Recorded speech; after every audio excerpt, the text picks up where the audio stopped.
ہمارے صحابہ ہمیں اپنی جان سے ہے پیارے صحابہ ہمیں اپنی جان سے ہے پیارے صحابہ ہمارے صحابہ ہمارے صحابہ ہمیں اپنی جان سے ہے پیارے صحابہ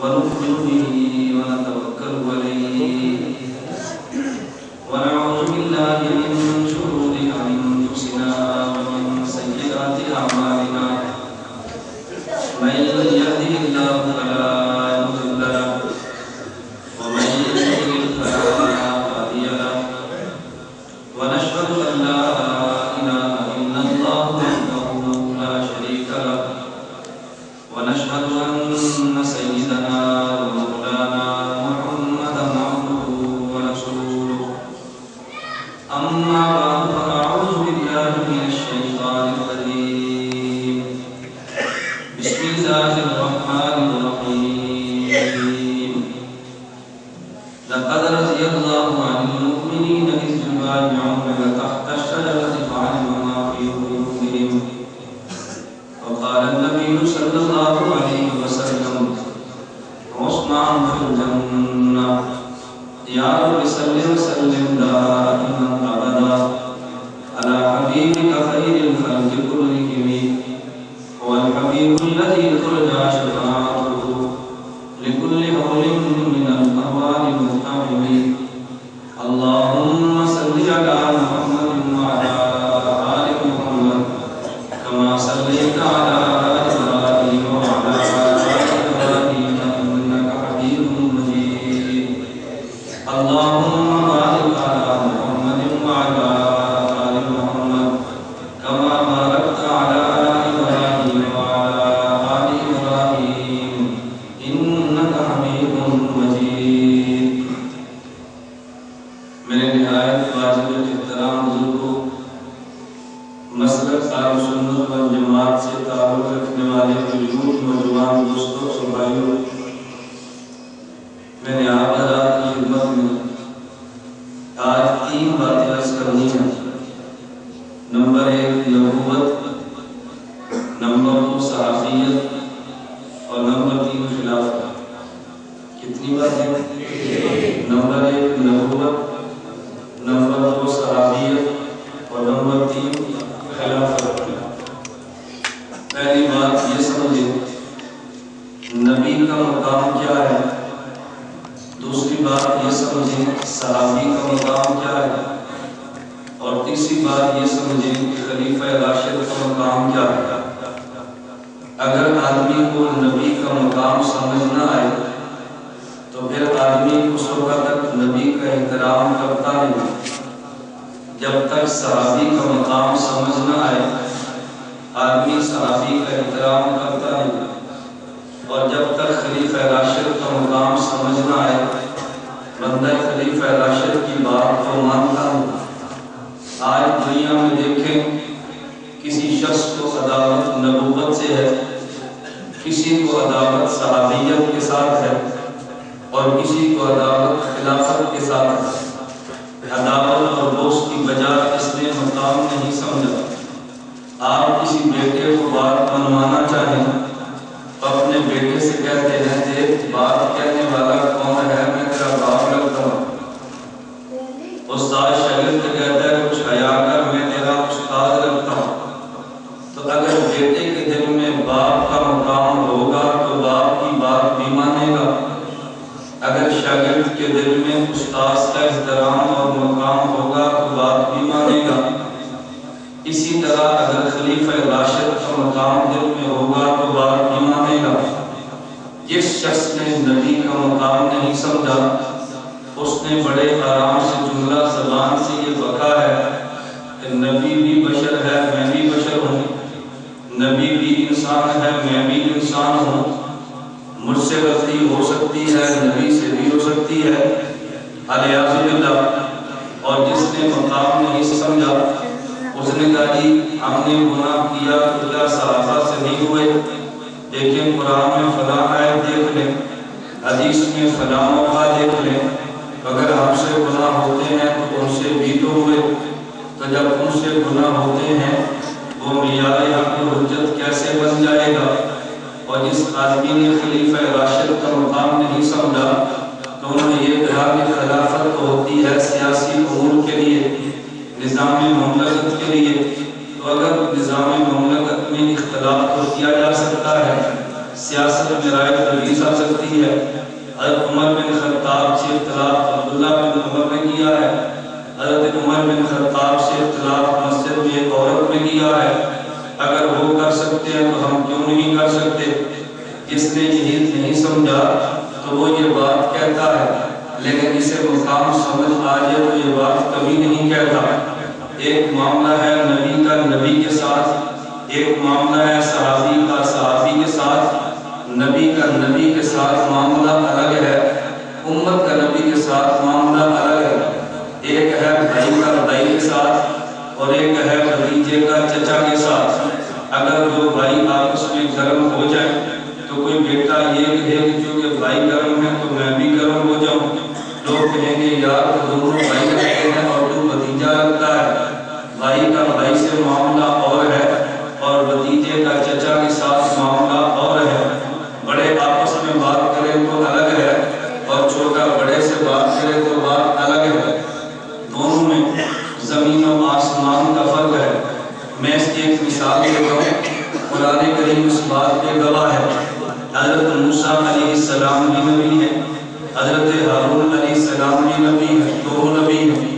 حضرت موسیٰ علیہ السلام طور پہ تھے تورات کو لینے کے لیے، حضرت موسیٰ علیہ السلام کچھ دن لگے تو موسیٰ علیہ السلام کی قوم بنی اسرائیل نے ایک گائے کا بچڑا لیا، اسے پوجنا شروع کر دیا۔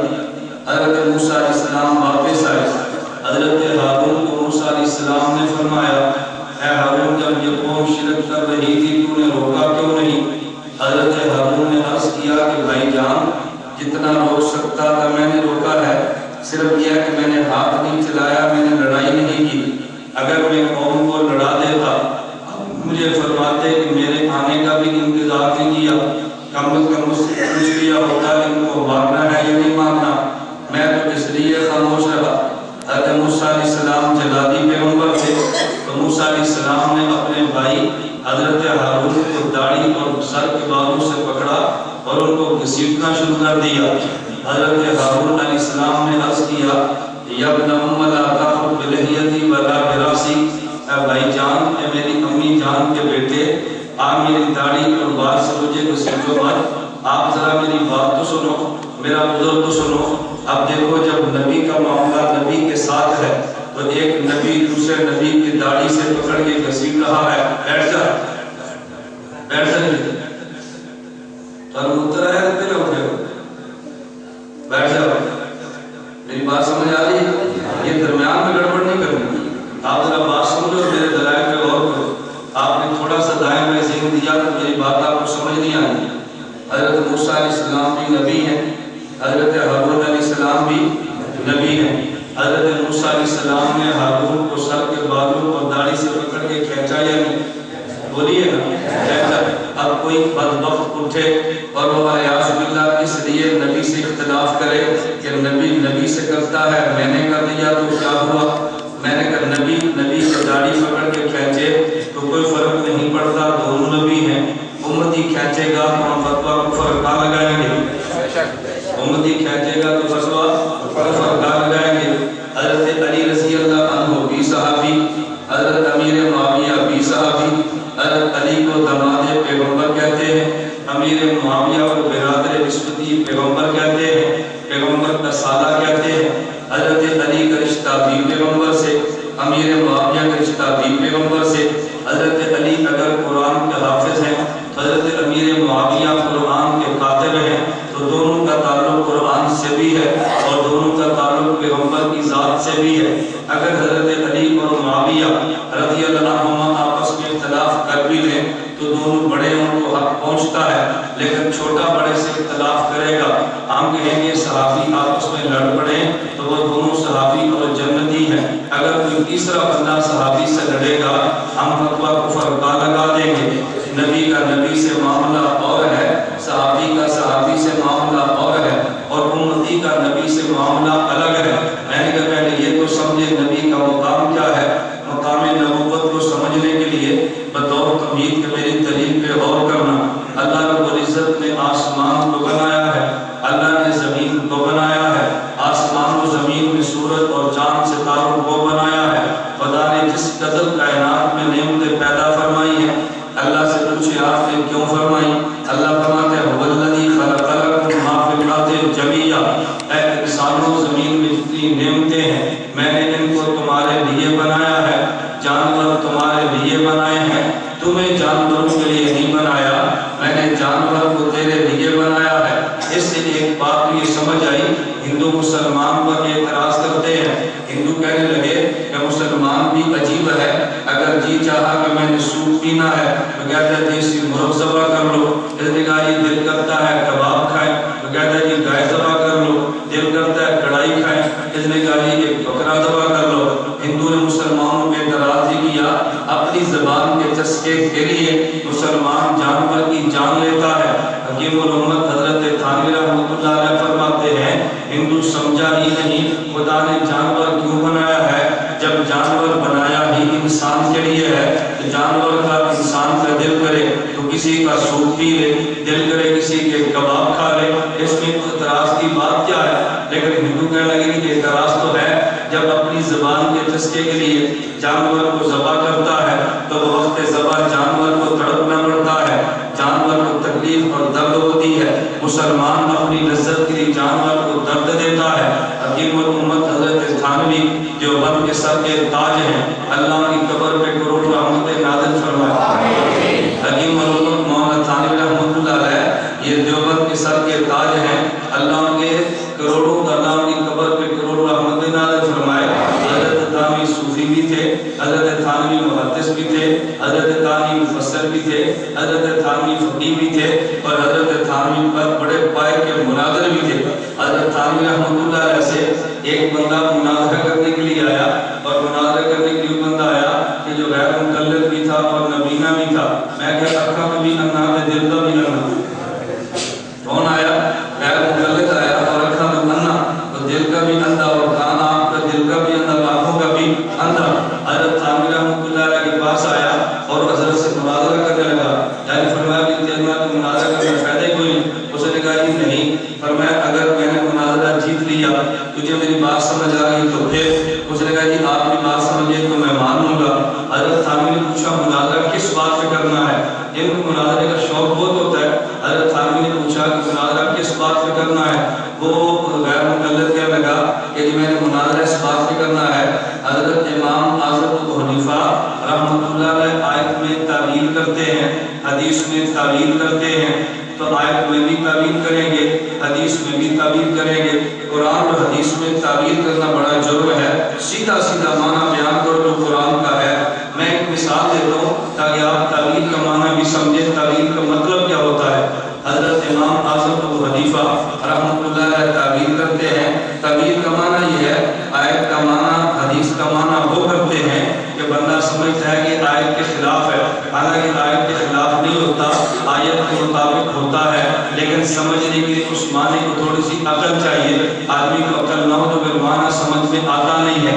مثال کے طور پہ حدیث مبارک آپ کو غیر مقلد پیش کرے گا، اور یہ بخاری شریف کی روایت ہے، نبی پاک صلی اللہ علیہ وسلم نے فرمایا لا صلاۃ لمن لم یقرأ بفاتحۃ الکتاب، کہ جو بندہ فاتحہ نہیں پڑھتا اس کی نماز نہیں ہوتی، اور بخاری کا نام لے گا روب جھاڑنے کے لیے۔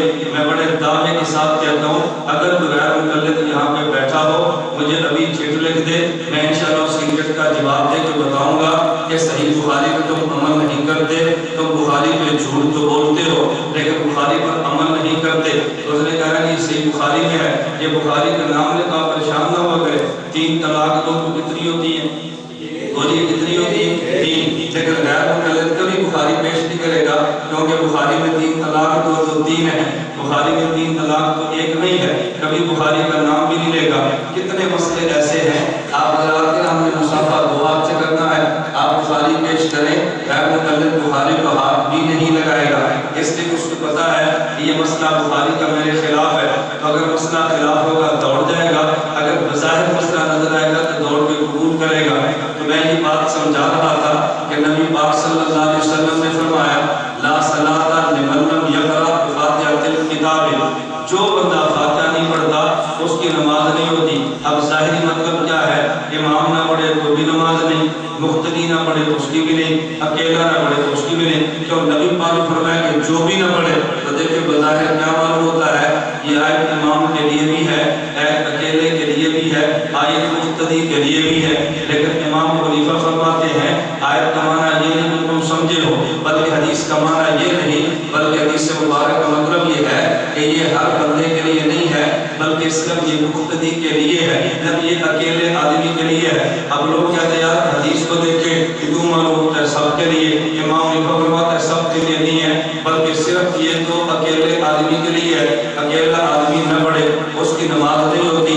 امام صاحب فرمایا یہ معنی میں نے اس لیے کیا ہے، نمبر ایک یہ معنی صحابہ نے کیا ہے۔ حضرت جابر بن عبداللہ فرماتے ہیں ان ھذا اذا کان وحدہ، کہ یہ حدیث اکیلے آدمی کے لیے ہے۔ دوسرا میں نے اس لیے کیا ہے، ایک حدیث اور بھی تو موجود ہے من کان لہ امام فقراءۃ الامام لہ قراءۃ، کہ جس آدمی کا امام موجود ہو، مقتدی کی قراءت امام کی قراءت ہوتی ہے، مقتدی کو فاتحہ پڑھنے کی ضرورت نہیں ہے۔ تو جو کہ اس حدیث کا معنی دوسری حدیث سے ٹکرا رہا تھا، تو میں نے کہا معنی ایسا کرو تاکہ دونوں میں ٹکر نہ ہو۔ یہ حدیث اکیلے آدمی کے لیے ہے، اگر اکیلا آدمی فاتحہ نہ پڑھے اس آدمی کی نماز نہیں ہوتی، لیکن جو امام کے پیچھے ہو امام کی فاتحہ اس کے لیے کافی ہے۔ میں سمجھانے کے لیے مثال دیتا ہوں کہ دیکھیں آپ کی مسجد میں اذان ہوتی ہے، اذان ایک بندہ دیتا ہے یا گاؤں کا ہر آدمی دیتا ہے؟ ایک آدمی ہر آدمی تو نہیں دیتا، لیکن اگر آدمی پوچھے کہ آج آپ نے نماز اذان والی نماز پڑھی بغیر اذان کے، آپ سب کہتے ہیں کہ اذان کے ساتھ پڑھی ہے، بندہ کہے گا اذان تو مؤذن دی ہے تم نے کیسے پڑھی ہے؟ پھر تکبیر و اقامت ایک بندہ کہتا ہے، سارے تو نہیں نہ کہتے۔ اب آدمی پوچھے بھئی آپ نے جماعت کی نماز اقامت والی بغیر اقامت کے، آپ کہتے ہیں اقامت والی، بھئی آپ نے اقامت تو نہیں پڑھی، ایک بندے نے پڑھی ہے۔ جب آپ جمعے کے دن آئے امام نے خطبہ دیا آپ نے نماز پڑھی ہے، تو آپ نے جمعہ خطبے والا یا بغیر خطبے والا؟ کہتے ہیں خطبے والا۔ خطبہ آپ نے نہیں پڑھا امام نے پڑھا ہے، تو وجہ کیا ہے؟ جس طرح مؤذن اذان دیتا ہے وہ پورے گاؤں کی طرف سے کافی ہے، مجھے ایک آدمی تکبیر کہتا ہے سب نمازیوں کی طرف سے کافی ہے، تو امام جمعے سے خطبہ پڑھتا ہے، امام کا خطبہ سب کے لیے کافی ہے۔ امام ابو حنیفہ فرماتے ہیں جس طرح اذان ایک کی ہے وہ سب کی طرف سے ہے، تکبیر ایک کی ہے وہ سب کی طرف سے ہے، خطبہ جمعہ ایک کا ہے وہ سب کی طرف سے ہے، اسی طرح قرآن ایک کا ہے سب کی طرف سے۔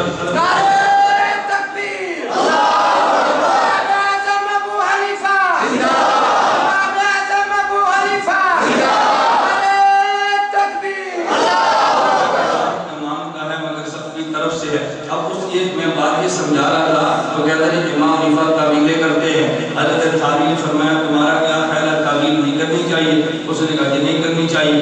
اچھا مجھے یاد آ گیا امام صاحب کے نام پہ ایک مرتبہ امام صاحب سے مناظرہ ہوا، 9-10 لڑکے امام صاحب کے پاس آئے، انہوں نے کہا جی ہم نے آپ سے مناظرہ کرنا ہے۔ امام ابو حنیفہ فرمانے لگے بیٹا مناظرہ کس بات پہ کرنا ہے؟ انہوں نے کہا جی آپ کہتے ہیں امام کے پیچھے فاتحہ نہیں پڑھنی چاہیے، ہم کہتے ہیں امام کے پیچھے فاتحہ پڑھنی چاہیے۔ امام صاحب فرمایا یہ جو تم 9-10 مل کر آئے ہو تم میں سے ہر بندہ مناظرہ کرے گا یا ایک بندہ کرے گا اور باقی سنیں گے؟ انہوں نے کہا جی ایک کرے گا اور باقی سنیں گے۔ امام نے فرمایا یہ جو تم نے مناظرہ مقرر کیا ہے اگر یہ جیت گیا تمہاری جیت ہوگی، اگر یہ ہار گیا تمہاری ہار ہوگی۔ انہوں نے کہا جی بالکل ہم نے اس کو اپنا امام بنا لیا، اپنا مناظر مان لیا، اپنا بڑا مان لیا، یہ جیت گیا تو ہم جیتے، یہ ہار گیا تو ہم ہارے۔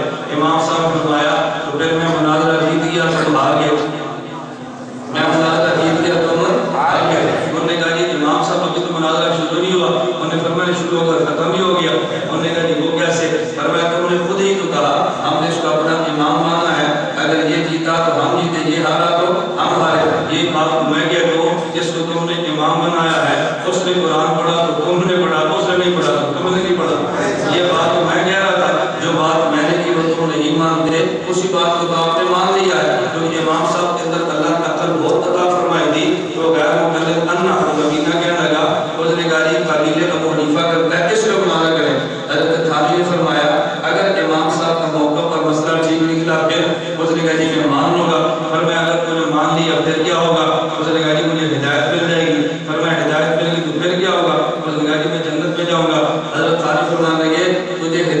پھر بھی جائے تو جنت میں پھر بھی نہیں جا سکتا. توجہ رکھنا, تجھے ہدایت مل جائے تو جنت میں پھر بھی جا نہیں سکتا. اس نے کہا جی کیوں نہیں جا سکتا؟ حضرت تھانوی نے فرمایا قرآن کہتا ہے تو نہیں جا سکتا.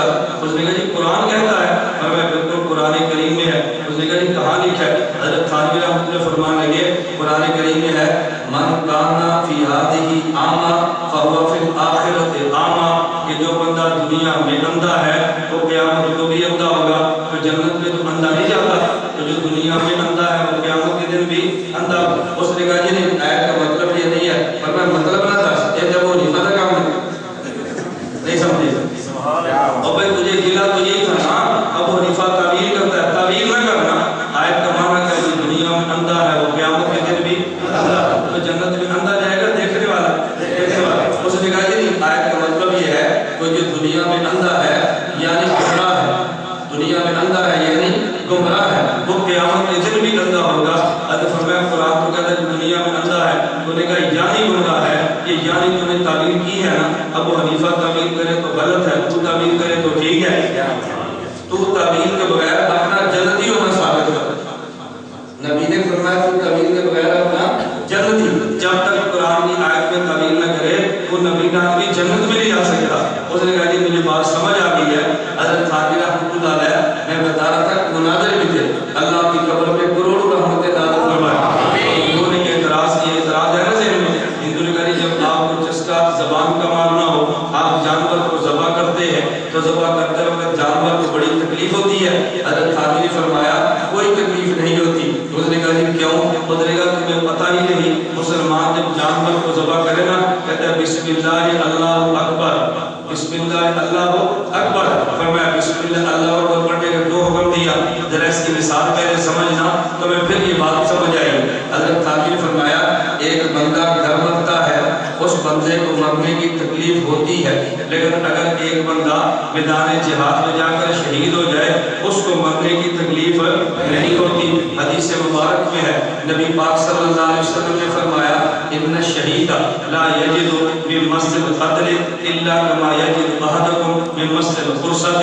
فرمایا کہ لوگوں شہید کو اتنی سی تکلیف ہوتی ہے جتنی تمہیں چیونٹی کے کاٹنے کی معمولی سی تکلیف ہوتی ہے, شہید کو تکلیف نہیں ہوتی. حضرت تھانوی فرمایا وجہ جو بندہ گھر میں مرتا ہے یہ اللہ کے نام پر جان نہیں دیتا, اور جو میدان جنگ میں شہید ہوتا ہے وہ اللہ کے نام پر جان دیتا ہے. جب آدمی اللہ کے نام پہ جان دے تو پھر جان دینے کی درد نہیں ہوتی, مزہ آتا ہے. اور میں ہمیں خدا نے حکم دیا جب جانور کو ذبح کرو بسم اللہ اللہ اکبر پڑھ کے ذبح کرو. جب ہم نے جانور پہ خدا کا نام لیا تو جانور کو جان دینے کا مزہ آیا ہے, درد نہیں ہوئی. مزہ آیا ہے, درد نہیں. پر میں جب ہم نے کھا لیا ہم نے کہا الحمدللہ الذی اطعمنا, تو جانور کو کٹنے کا مزہ ہے, ہمیں کباب کھانے کا مزہ ہے, ہمیں کباب کھانے کا مزہ ہے. میں بات کیا سمجھا رہا تھا, خدا نے جانور انسان کے لیے بنایا ہے. والذی خلق لکم ما فی الارض جمیعا. میری دلیل پہ غور کرنا.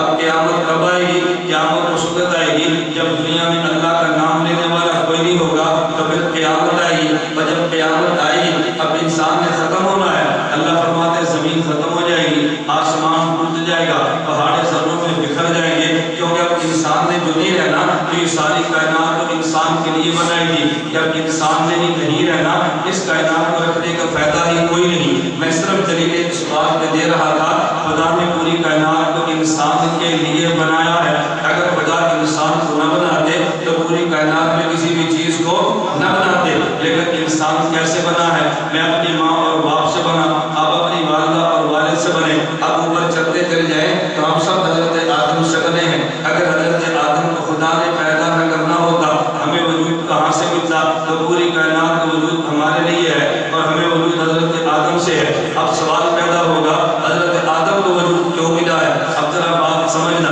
حدیث مبارک میں بھی ہے, قرآن کریم کی آیات میں بھی ہے. اللہ نے حضرت آدم کو حکم دیا لا تقربا هذه الشجرة, اس مخصوص درخت کے قریب آپ نے نہیں جانا. حضرت آدم بھول گئے اور وہ اس درخت کو کھا لیا. خدا نے ڈانٹا, آدم تو نبی ہو کر بھول گیا, مجھے تو نہیں بھولنا چاہیے تھا. حضرت آدم نے اللہ سے عرض کیا ربنا ظلمنا انفسنا, خدا میں نے بھول کر گناہ کر لیا, مجھے معاف فرما دے. یہ گناہ نہیں تھا, یاد رکھنا گناہ نہیں تھا, بھول گئے تھے نا. انہوں نے بھولے خدا کے سامنے کہا اللہ نبی کو نہیں بھولنا چاہیے، مجھ سے غلطی ہو گئی، میں بھول گیا، خدا مجھے آپ معاف کر دے۔ حضرت آدم بھی معافیاں مانگتے ہیں، امی حوا بھی معافیاں مانگتی ہے۔ حضرت آدم حوا کو خدا نے الگ الگ کر دیا، 40 سال تک روتے رہے، خدا سے دعا مانگتے رہے، پھر آخر میدان عرفات میں دونوں جمع ہوئے، خدا سے دعا مانگی، خدا نے معاف کیا۔ یہ میدان عرفات معرفت سے بنا ہے، معرفت کا معنی پہچاننا ہے، کیونکہ آدم حوا دونوں نے ایک دوسرے کو میدان عرفات میں پہچانا تھا، اس لیے اس میدان کو میدان عرفات یعنی پہچان والا میدان کہتے ہیں۔ حضرت آدم نے خدا سے دعا مانگی، اللہم انی اسألک بحق محمد ان تغفر لی، اللہ تجھے حضرت محمد کا واسطہ، توجہ، اللہ تجھے حضرت محمد کا صلی اللہ علیہ وسلم واسطہ کہ اللہ تو مجھے معاف فرما دے۔ ہم اہل سنت والجماعت دیوبند پیغمبر کے وسیلے سے مانگنے کے قائل ہیں، پیغمبر کے وسیلے سے مانگنے کے قائل ہیں۔ وسیلہ پیغمبر کا مانگنا خدا سے ہے، وسیلہ کس کا؟ پیغمبر کا مانگنا کس سے ہے؟ خدا سے۔ پیغمبر سے مانگنا اور ہے، اور پیغمبر کا وسیلہ دے کر خدا سے مانگنا اور ہے۔ اور ایک بات ذرا یاد رکھنا، میں تمہیں ایک بات مزے کی بتاؤں، آپ ادھر دیکھیں، آپ میری طرف دیکھو، ایک بات ذرا سمجھنا، ہم سنی ہیں، ہم کون ہیں؟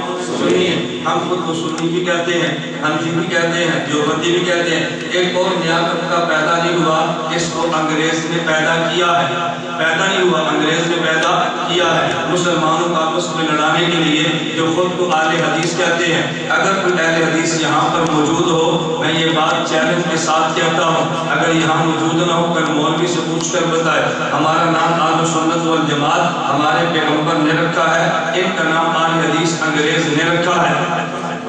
اہل سنت والجماعت کا نام کس نے رکھا ہے؟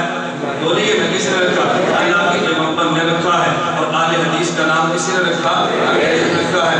اس لیے ہم جوڑ کی بات کرتے ہیں، نبی امت کو جوڑنے کے لیے آئے تھے، وہ توڑ کی بات کرتا ہے، انگریز نے توڑنے کے لیے پیدا کیا تھا۔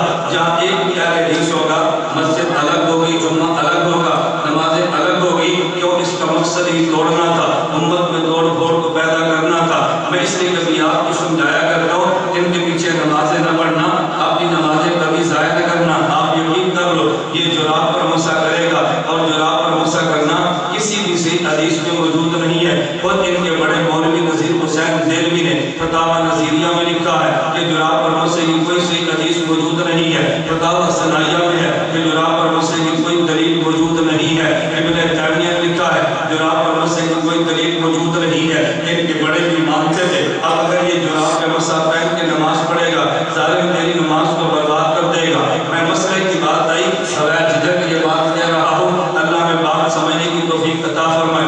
اگر بندہ رات کو سویا ہے اور بندے کو غسل کی ضرورت آ گئی ہے، تو ان حضرات کے بندے کا کپڑا ناپاک نہیں ہوتا، بندے کا کپڑا پاک ہی رہتا ہے۔ بتاؤ اس سے بڑا گندا مذہب کو دنیا میں ہوگا کہ آدمی کا احترام ہو جائے، رات کو غسل کی ضرورت ہو جائے، کہتے ہیں یہ جو پانی نکلا ہے اس سے آدمی کا کپڑا بھی پاک نہیں، ناپاک نہیں، کپڑا پاک رہتا ہے۔ اگر تمہیں میری زبان پر یقین نہ ہو، کسی اہل حدیث مولوی سے پوچھو تمہارا مذہب ہے یا نہیں، تو مذہب جتنا گندا ہو، اپنی نماز کو خراب کرتا ہے، وہ جراب پر مسح کرتا ہے، اپنی نماز کو خراب کرتا ہے، وہ خدا کو ہر جگہ پہ نہیں مانتا، وہ نماز خراب کیوں کرتا ہے؟ وہ صحابہ کو حجت نہیں مانتا، وہ نماز خراب کیوں کرتا ہے؟ حضرت عمر بن خطاب کے فیصلے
نہیں ہے۔ آپ نے کہا وہ کیسے؟ نمازی کو نماز پر اعتماد ہے، نماز کا وسیلہ دے کر خدا سے مانگتا ہے، روزے دار کو روزے پر اعتماد ہے، روزے کا وسیلہ دے کر خدا سے مانگتا ہے، حج پر اعتماد ہے، حج کا وسیلہ دے کر خدا سے مانگتا ہے۔ اس سے کیا کہ حضرت محمد کا وسیلہ دے کر خدا سے مانگنا کہتے ہیں یہ شرک ہے۔ میں نے کہا حضور کا وسیلہ بھی شرک ہے تو ظاہر بتا دنیا میں ایمان کسے کہتے ہیں؟ حضرت آدم علیہ السلام نے اللہ کا وسیلہ دے کر دعا مانگی، اللہم انی اسألک بحق محمد ان تغفر لی، اللہ تجھے تیرے محمد صلی اللہ علیہ وسلم کا واسطہ میری خدا کو معاف کر دے۔ اللہ رب العزت سے اللہ رب العزت نے حضرت آدم سے پوچھا کیف عرفت محمد ولم اخلقہ، اے آدم میں ابھی تک حضرت محمد کو پیدا نہیں کیا، تو نے حضرت محمد کو کیسے پہچانا ہے؟ حضرت آدم نے عرض کیا اللہ لما خلقتنی بیدک، جب آپ نے مجھے پیدا فرمایا تھا، ونفخت فی من روحک، میرے بدن میں روح ڈالی تھی، رفعت راسی، اے اللہ میں نے جب سر اٹھا کے دیکھا فرأیت علی قوائم العرش مکتوبہ لا الہ الا اللہ محمد رسول اللہ، میں نے عرش میں لکھا ہوا دیکھا تھا لا الہ الا اللہ محمد رسول اللہ، تو میں نے اسی وقت یقین کر لیا اللہ اپنے نام کے ساتھ اسی کا نام لکھتا ہے جو اللہ کو سب سے زیادہ محبوب ہے۔ اللہ رب العزت نے فرمایا صدقت یا آدم، آدم کو نے سچ کہا ہے، انہ لاحق الخلق الیہ، مجھے پوری کائنات میں سب سے زیادہ محبوب میرا محمد ہے صلی اللہ علیہ وسلم۔ قد سألتنی بحق محمد فغفرت لک، تو نے حضرت محمد کا وسیلہ دے کر دعا مانگی ہے، آدم میں نے تجھے معاف کر دیا ہے۔ آدم اگلی بات بھی سن لے، لولا محمد لما خلقتک، اے آدم اگر حضرت محمد کو وجود نہ دینا ہوتا آدم میں تجھے وجود ہی نہ دیتا، اب ذرا مقام نبی سمجھنا، جب میں مقام سمجھانے لگا مقام نبوت کو سمجھنا، میں نے کہا پوری کائنات کی چیزیں اللہ نے بندے کے لیے بنائی ہیں، اور اس بندے کو خدا نے آدم سے بنایا ہے، اور آدم کو خدا نے حضور کی وجہ سے بنایا ہے۔ اب اگر یہ بات کہی جائے کہ کائنات میں کتنی نعمتیں ملی ہیں، حضرت محمد صلی اللہ علیہ وسلم کی وجہ سے ملی ہیں، حضرت محمد کی وجہ سے ملی ہیں۔ دنیا میں اگر جنت کو بھی وجود ملا ہے اللہ کے پیغمبر کے صدقے ملا ہے، اور وہ غلمان کو وجود ملا ہے اللہ کے پیغمبر کے صدقے ملا ہے، اگر جنات و ملائکہ کو وجود ملا ہے حضرت پیغمبر کے صدقے ملا ہے، تو پھر اس سے بڑا مقام میں کیا بیان کروں کہ دنیا میں جو کچھ موجود ہے جو تجھے نظر آتا ہے ہمارے پیغمبر کے صدقے ملا ہے، تو بتاؤ نبی کتنا بڑا شان والا ہوگا؟ میں نے کہا نبی کتنا بڑا شان والا ہے، اس لیے ہم کہتے ہیں اگر کوئی آدمی کرے میں عبادت کروں تو کرتا رہے، لیکن عبادت سے نبی نہیں بن سکتا، روزے رکھتا رہے نبی نہیں بن سکتا۔ اس کی وجہ نبوت الیکشن سے نہیں ملتی، نبوت سلیکشن سے ملتی ہے۔ الیکشن کا معنی یہ چند بندے کہتے ہیں وہ نبی بن جائے، نانا یہ الیکشن سے نہیں ملتی، یہ خدا کی سلیکشن سے ملتی ہے۔ اللہ جسے منتخب کر لے وہ نبی بنتا ہے، اللہ منتخب نہ کرے تو بندہ نبی نہیں بن سکتا۔ میں اس لیے جملہ کہا کرتا ہوں کہ جو کہ نبوت اللہ خود عطا فرماتے ہیں تو نبی کی طرف سے جواب بھی اللہ خود ہی عطا فرماتے ہیں۔ جب نبی پہ الزام لگتا ہے پھر پیغمبر نہیں بولتا، میرے پیغمبر کی مبارک عمر میں دشمن نے اوجری پھینکی ہے، جواب پیغمبر نے نہیں دیا، میرے پیغمبر کے گلے میں کپڑا ڈال کے گھسیٹا ہے، جواب اللہ کے پیغمبر نے نہیں دیا۔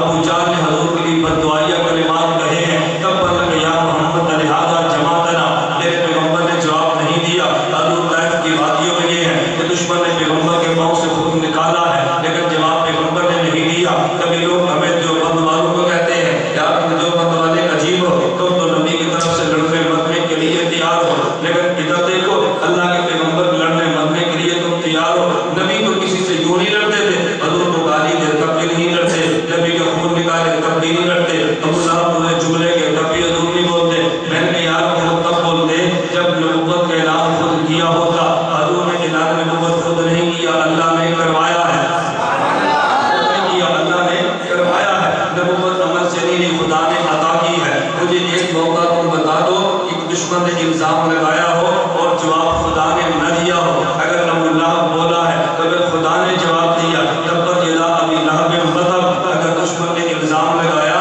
تو جواب خدا نے دیا ہے۔ میں نے کہا نبوت محنت سے نہیں ملتی، نبوت خدا کے عطا کرنے سے ملتی ہے۔ تو دنیا میں سب سے بڑا مقام اللہ کے بعد یہ نبوت کا مقام ہے، اور جتنا بڑا نبی ہوتا ہے نبی کے ساتھ ملنے والا اتنا بڑا صحابی ہوتا ہے۔ میں بات سمجھانے کے لیے کہتا ہوں اگر صحابی کا مقام سمجھ رہا ہو تو دو باتیں ذرا ذہن نشین فرما لو۔ نمبر ایک بات اہل سنت والجماعت کا عقیدہ ہے، اور یہ دیوبند کا عقیدہ ذہن نشین فرما لو۔ اہل سنت والجماعت دیوبند کا عقیدہ ہے کہ میرے